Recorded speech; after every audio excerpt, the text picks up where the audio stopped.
Yeah, today is Monday, July 6, 2020. It's about 11:24 a.m. It's been 61 days since I last saw my wife. Well, hello people, let me explain something to y'all what's going on. Make it short and simple. Um, I met my wife in California, where she told me she was from 2001. First time I met her was July 26.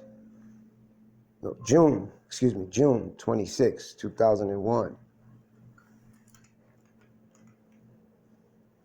Western and 3rd, Shell gas station.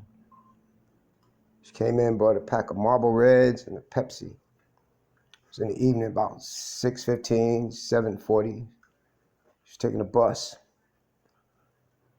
Told her, oh, wow, my God. She said, why are you looking at me like that? I said, oh, my God, you're going to be my wife. Freaked her out.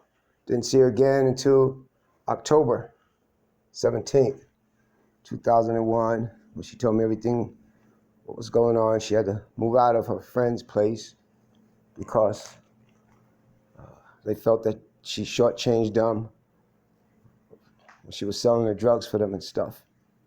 All right, so she was staying in Motel 6 off of Hollywood and Sunset.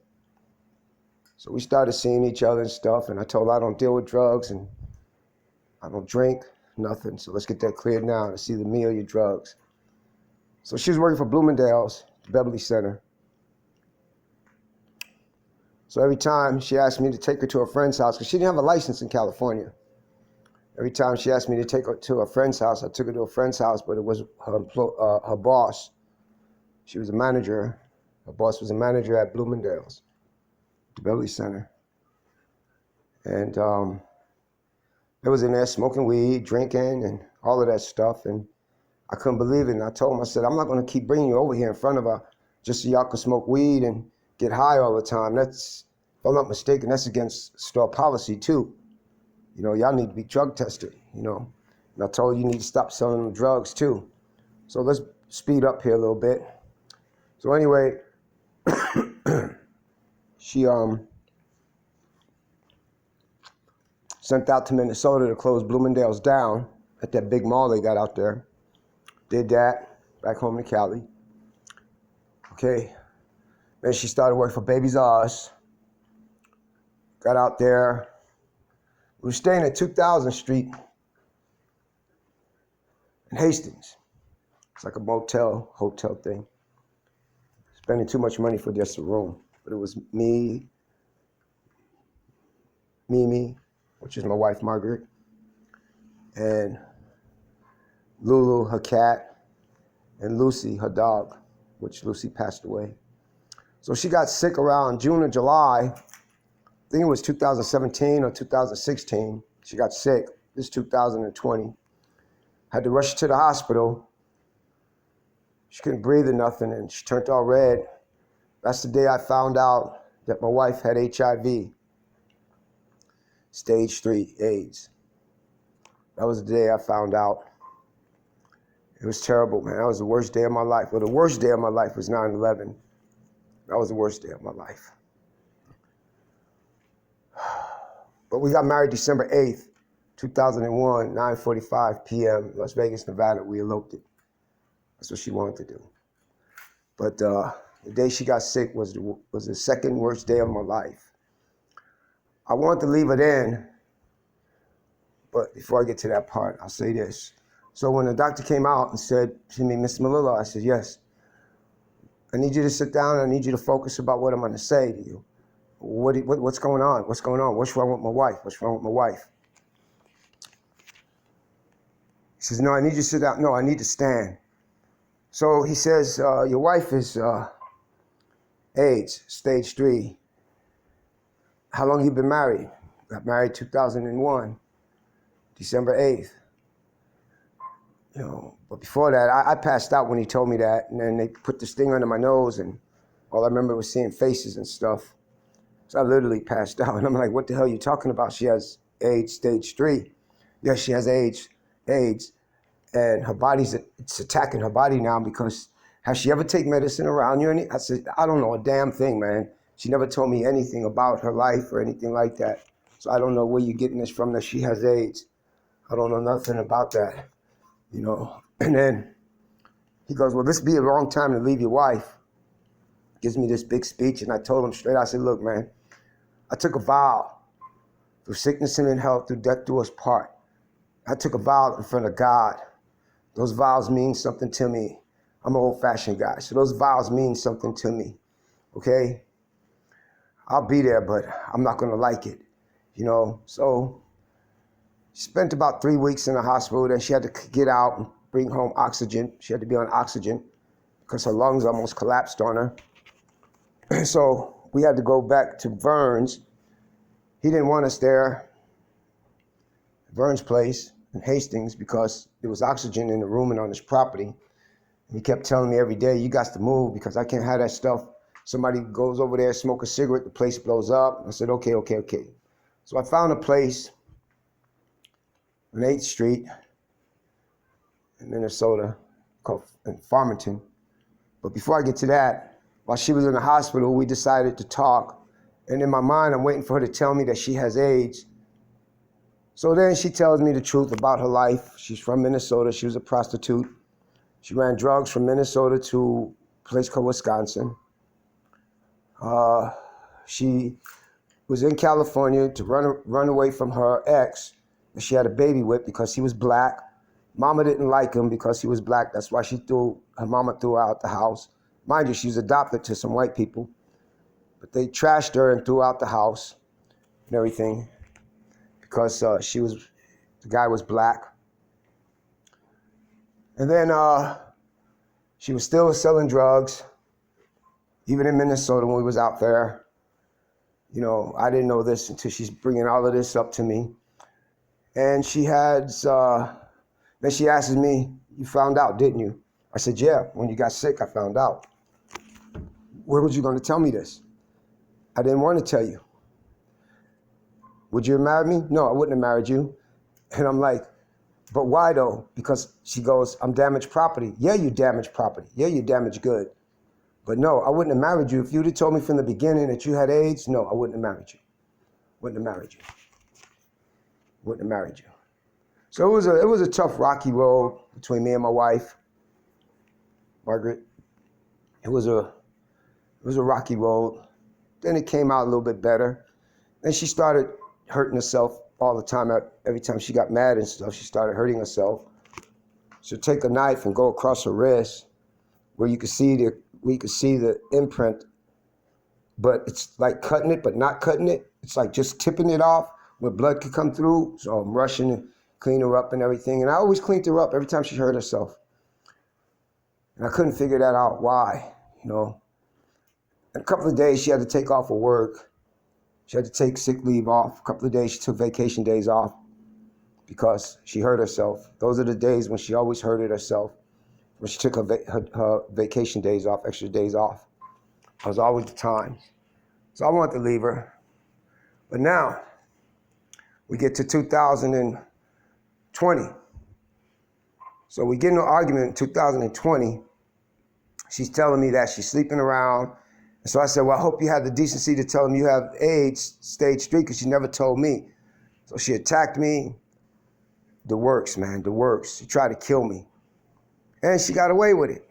She got away with it. Police report was made and everything else, and she got away with it. It's unfair. Then on May 7th, she attacked me again, 2020. You know, she set me up, tried to get locked up, false charges, got robbed with her partner, deputy with a badge. And she's a cold conspirator. You know, so now they just fucking with me. Now they just messing with me all the way through. So I filed a federal lawsuit. And let's see where that goes, you know. I got the papers that the lawsuit can go through. The Faribault Sheriff's Department will be served. Ex-wife will be served, which she's about to be my ex-wife. She stole everything. She cleaned out the bank accounts, stimulus checks. Disability money, mine. She stole everything. Stole my car. She stole everything. Everything. She stole everything. Everything she stole. Everything. Everything. She stole everything. Everything. Yeah.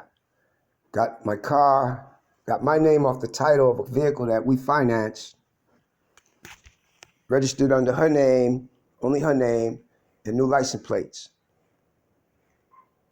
in the state of Minnesota. Ain't that cold? That's straight cold. Straight cold. But that's all right. I don't care who she's sleeping with. I don't give a damn. It's none of my business. To be honest, you know, with her mouth, she gonna get beat down again because she used to ask me why I don't hit her. Because I'm a man, I'm a real man. I don't hit women. You know, I don't hit women. You know, everybody argues. So if a person says they don't argue, that's a bunch of bull. So everybody argues. But she is one conniving, lying, cheating woman. So if you ever meet Margaret, run away. Run away. Oh, she'll give you your money if you sweet talk her. She'll give you your money. She will give you her money. Because that's how I bust her on May 7th. Okay? And this is her right here.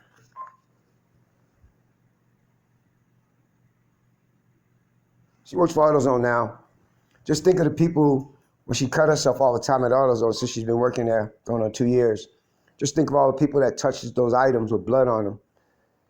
They got to be tested now for AIDS because she just destroyed somebody else's life.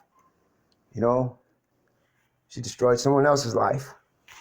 Blood on merchandise, and all of a sudden you go home and all of a sudden your husband's sick and take him to the doctor. How you get AIDS? Who you was sleeping with?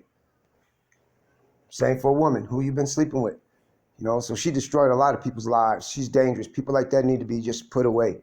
That's my personal feeling right now because she made me feel that way. You know, she made me feel that way. All of the dirt that she has done to me, 18 years, lied to me about her whole life.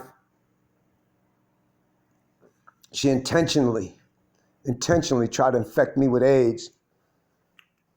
January 2020, and not a damn thing happens to her. That's cold. That's really bad. She belongs behind bars. Even that deputy that robbed me, got strong arm robbed with a deputy with a badge, with his co-conspirator, my wife. Ain't that some cold stuff? We going through a divorce now. I tried to divorce her while she was in Korea. Seoul, Korea, she went. I wanted to divorce her. I started the divorce procedures, you know, and then somebody said, no, y'all really need to sit down and talk because you're upset. She upset because she lied to me. She lied to me about everything. So you get tired of the lies, you know. Trustworthy? Nah, she's not trustworthy. She lied to God when she married me. She lied to me. She has no morals. She has no morals whatsoever. She's an unfaithful person. Unfaithful person, she is. Unfaithful. Unfaithful person. Well, I'll get back to y'all people later on. But it's a shame how a woman could lie so much and get away with it. False charges to get put on her husband and everything. She needs to go after the ones that, like I tell her, she needs to go after the ones that gave her HIV. Stop taking it out on me.